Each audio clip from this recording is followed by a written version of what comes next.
Welcome to Advisor Abbate's personal YouTube channel, AA Video Channel. Advice you can trust. Hello, I'm Caio Goncalves, and welcome to AA's YouTube video channel. Today, AA and I will be discussing international affairs, and our focus this episode will be on Asia. Before we get started, though, I want to ask AA, we were just in your car last week, and I want to ask you, why is it that you drive a Fiat of all cars? It's quite interesting that you ask me that question because I've driven a variety of different brands, and no one has ever asked me, why do you drive this brand? And since I've been driving a Fiat, and it's been almost 2 years now, people often question it. You know, they ask me, do you fit in it? They ask me, why did you choose it? They ask me, is it good on gas? They ask me, is it bumpy? They ask me all sorts of questions. They're curious about it. They're very curious because it's perhaps they see it as an unusual car that someone like me would drive. But the reason being is because I couldn't find anything that I liked. And in my search to find a specific vehicle, I'm a diehard manual transmission individual. And is that just because you're European? Have you ever tried automatic, or do you think that's almost cheating in the car? And I have to say that I've only owned one automatic car. And you don't feel like you're driving, especially if you're cruising at 50, 60 miles an hour. It's quite boring, and I'm used to being very active. I know how to ride a motorcycle, and that was the first means of transportation I had. And then I've always driven a manual transmission car, so I need to be engaged. If I'm not engaged, then I get sleepy behind the wheel, and so that's important to me. So once you have that filter of finding a manual transmission car, then your choice is quite limited. And out of the choices available on the market today, nothing really inspired me, nothing moved me. And for many, a vehicle is just a means of transportation, otherwise referred to as, by me, an appliance on wheels. But for me, it needs to be engaging. And so after having driven and visited the BMW dealership. I was an M3 and M4 at one point, and then an Audi R5, and then the A4, and then several other models, even on the American side, a Chevy, and I think also an Infiniti Q60. It was a sport model. None of them really inspired me. And then I visited the Fiat dealership, but didn't expect that I was going to purchase the car. And I went on a test drive, and from the moment I went into the vehicle to the time I returned to the dealership, I was smiling the entire time. I was smiling the entire time, and then I said, I should just try it. I should just experience this. And no regrets since? Absolutely no regrets. It's fun. It's a very agile vehicle. And it's engaging. It makes me feel that I'm elsewhere often. Well, now that we've talked about that, I want to get going on the topic of international affairs in Asia. Let's get the elephant in the room out of the way and talk about North Korea first. Okay. So would you consider perhaps China, Japan, maybe some other countries in the region, perhaps complicit to Kim Jong-un's nuclear program that has just tested more missiles that can potentially reach Alaska most recently? I don't think anybody's complacent. That's what you mean about dealing with the leader of North Korea.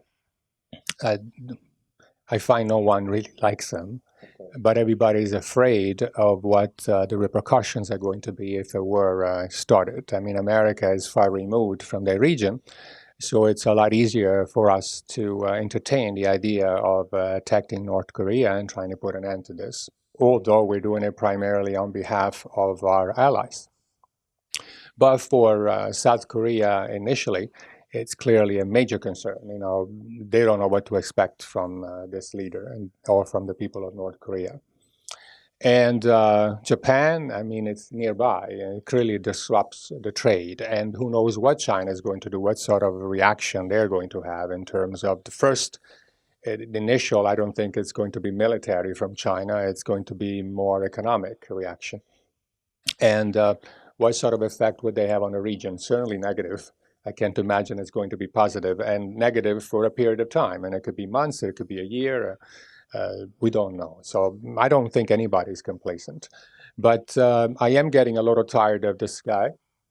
And I think we should go and start with the process of removing him from power. And You're saying we, you mean America. the United States? Yes, I mean America. Yeah, I mean United States, and together with our allies, we should remove this individual from power. It's going to be a painful process, but at least it will end at one point. And South Korea should bear the burden of integrating North Korea and making it into one country. So let's break it up a little bit. Talking specifically about the United States and possible intervention in the region, would you be a proponent of more sanctions coming from the administration, or would you feel that it's necessary for America and our allies to have military intervention to go as far as that? Because the world certainly will be looking to America and Trump's administration for leadership on this issue. We know the sanctions haven't worked.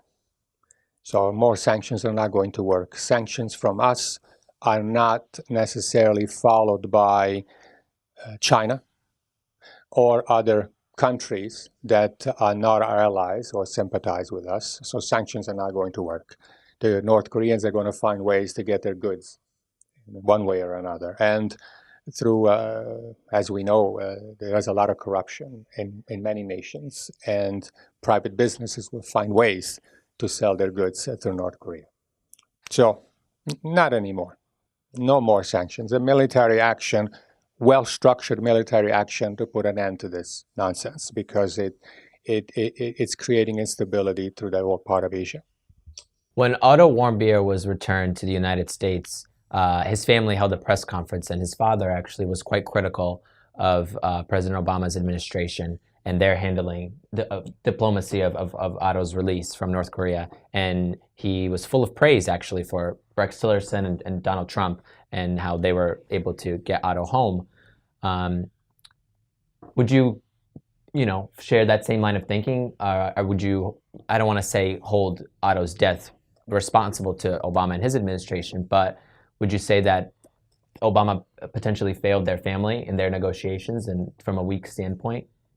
I don't think that we can blame this on the Obama administration. Maybe the outcome would have been the same regardless of anyone that would have been in power at the time. So certainly not something to blame on the Obama administration. I think the outcome would not have changed. Regardless of who was negotiating? Yeah, because the objective of the North Koreans was to shame us from their cultural point of view, that we were incapable of bringing that to conclusion. They wanted to hurt us. This was a way to hurt us. A court in Hong Kong recently removed a few legislators from their office, and these legislators were very pro-democracy. And the reasoning for the removal was in their oath of allegiance to China to hold office, they used some language and some tones, according to the court, that were disrespectful to China. And in the region, some people are critical of the Chinese stronghold of Hong Kong. Your response to that? Well, I have a special affinity to the region of Hong Kong. I have been working there for many years now, and I feel very much the change in attitude and the feelings of the people of Hong Kong towards the government of mainland China.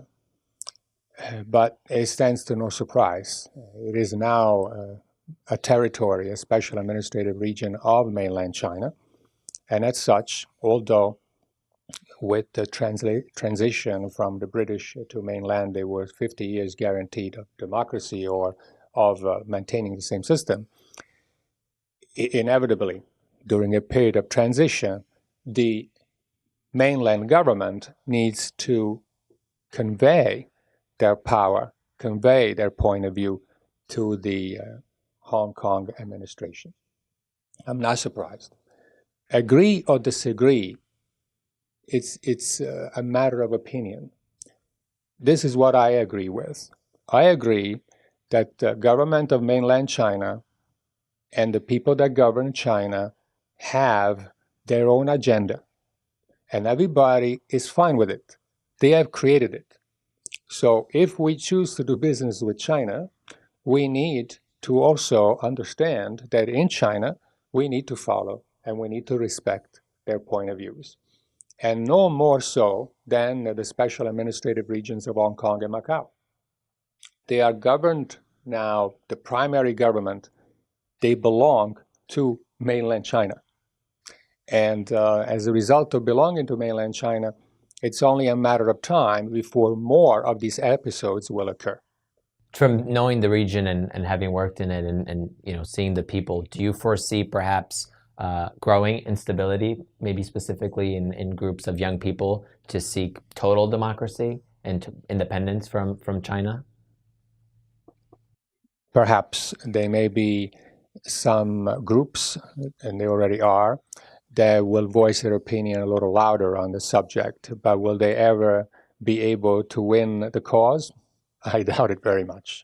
China is very strong, and they have a grip on the special administrative regions, and they want to incorporate areas in the ocean which are in international waters, and they want to appropriate themselves of land that is not even theirs yet, and they are making a case for Taiwan as well. Imagine if they would let the special administrative region with such economic affluence of Hong Kong and Macau ever take foot this type of mentality. It will never happen. Donald Trump ran on the promise of eradicating H-1B visas, which are visas for highly educated and highly skilled workers, typically in the science fields, IT, and such. Now the White House has shifted their stance a little bit, saying that they won't seek to eradicate the program completely, but they want to place certain limitations. It is their hope to place certain limitations on these visas. When then candidate Trump was a candidate, India's prime minister released a statement saying he hoped if Trump won the election, he would change his mind of completely getting rid of this program. Being that Asian countries are the highest beneficiaries of this kind of visa to the United States, would you say that these Asian leaders and highly skilled workers in the country should, in a way, lobby Congress and the Trump administration to keep things the way they are? Certainly have no interest in helping Asian workers or Asian governments in lobbying within the American government to support their temporary immigrants who are deriving a benefit by working in America, sending their money home and making no long-term investments in this country. We have no benefit by helping anybody that comes to work here on a temporary basis. But playing a little bit of devil's advocate, if Sure. speaking on the other side, say you were working for a dignitary or for an Asian government, would you advise them to push that agenda or is that not really beneficial to them?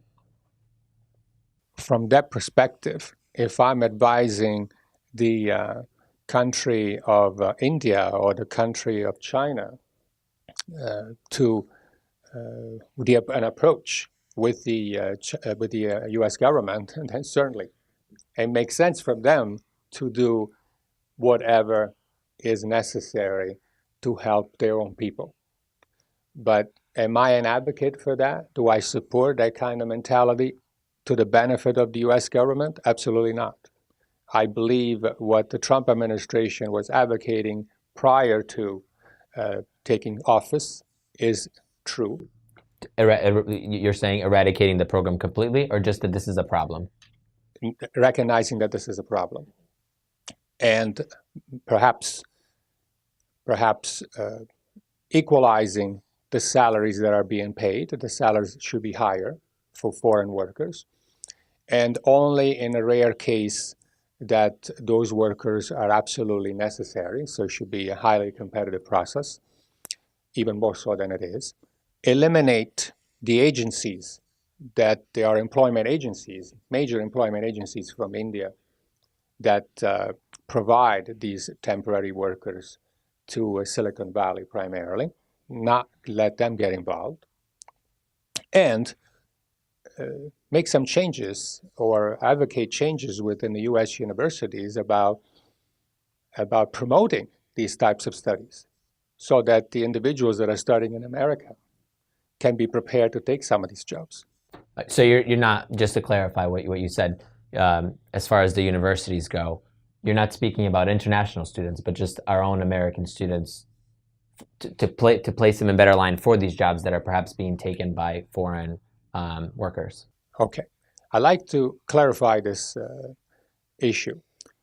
If a foreign student comes to the United States and they obtain a job that pays well, more than likely, if they came to the United States to begin with and they have adjusted to the way of life in America, they have an interest in remaining here. If they can see a life for themselves, if they can see a future for themselves, and if they have a good paying job, and if they can fulfill their desire of finding a position in a field that they have studied. I can't imagine, to this day, a better place to live. It's still America. So, what I am against are these temporary workers. You have what Trump is talking about are these, and what this H-1B visa promotes are temporary workers sponsored from overseas. These are individuals that reside overseas. And why are they primarily from India? Because their English language is quite good there. So these are individuals that went to school overseas, that take American jobs from American citizens, from American residents, and from American students. They take these jobs from these people. They come here, they work for a 3-year period, and literally they leave. They go back. They know that they're here temporarily. They send their money home. They don't make an investment into a home. Many of them don't create a family. They are workhorses, like immigrants during World War I and World War II. Migrant workers. Migrant workers, that's what they are. Those are the jobs we need to eliminate. Thank you for clarifying that. Sure. And we have a question actually from our audience, and they want to know, with the steady economic growth in Singapore this year and in years past, is it a market there that you would advise people to invest in assets? It's a saturated market to begin with. These are very small regions. When you talk about Singapore, if you talk about Hong Kong, you talk about Macau, they are already saturated markets. Do I advise to invest and to continue to do business in Singapore? Of course. I mean, it's a great market. It's very sophisticated. It provides job opportunities, amazing infrastructure for the public and services to the public. And you have proximity to major markets. So I have no reason to exclude Singapore or to exclude Hong Kong from major economic centers to do business in Asia. Thank you, AA. And we invite all of our viewers online to continue sending AA questions, where we'll be talking about world travel next week. Thank you. Cheers. We invite all of our viewers online to submit questions in the comment section. Each week, we will select a question to be answered by AA on the webcast. If you want to follow us, please find Visor Abbate on YouTube, Facebook, Twitter, and LinkedIn, and we thank you for your time.